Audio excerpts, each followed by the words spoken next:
संगीत धीमे से गूंजता है। चंद्रिका का चेहरा अब शांत नहीं।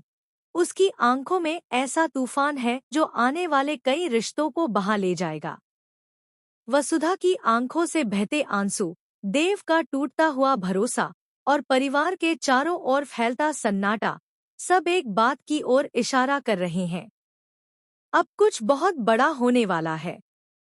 जब देव के पिता को देव और वसुधा की शादी का सच पता चलता है, तो पूरा चौहान परिवार जैसे बिखर जाता है। वसुधा सिर झुकाकर माफी मांगती है। मुझे इस घर से कोई हक नहीं चाहिए, बस आपका आशीर्वाद चाहिए। लेकिन पिता का चेहरा गुस्से से तमतमाया हुआ है। तुमने हमारा विश्वास तोड़ा है, देव।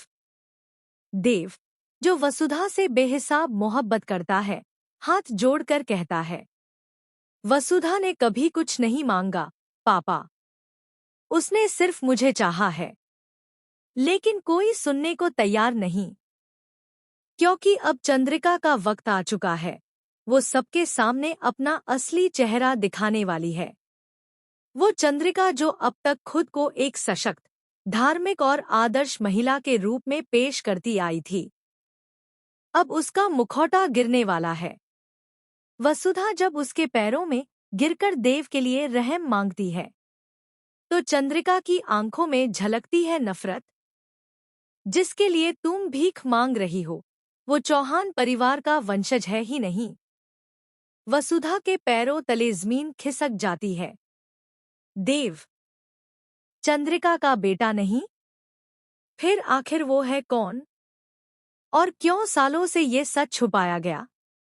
यहीं से शुरू होती है असली कहानी। चंद्रिका का असली रूप, उसके पुराने पाप और वो राज जो उसने सालों तक बंद कर रखा था। असल में देव एक अनाथ बच्चे के रूप में इस परिवार में लाया गया था। कहते हैं उस रात जब देव को चौहान हवेली में लाया गया, आसमान में बिजली कड़की थी और हवेली की पुरानी तस्वीरें अपने आप गिर गई थी। तब से लेकर आज तक इस घर में कोई रात चैन से नहीं गुजरी। और अब जब वसुधा सच्चाई के इतने करीब पहुंच गई है, चंद्रिका उसे ब्लैकमेल करना शुरू करती है। कभी आशीर्वाद का वादा, कभी देव की जान की धमकी। अगर तूने ये राज किसी को बताया, तो देव को इस घर से, इस दुनिया से मिटा दूंगी।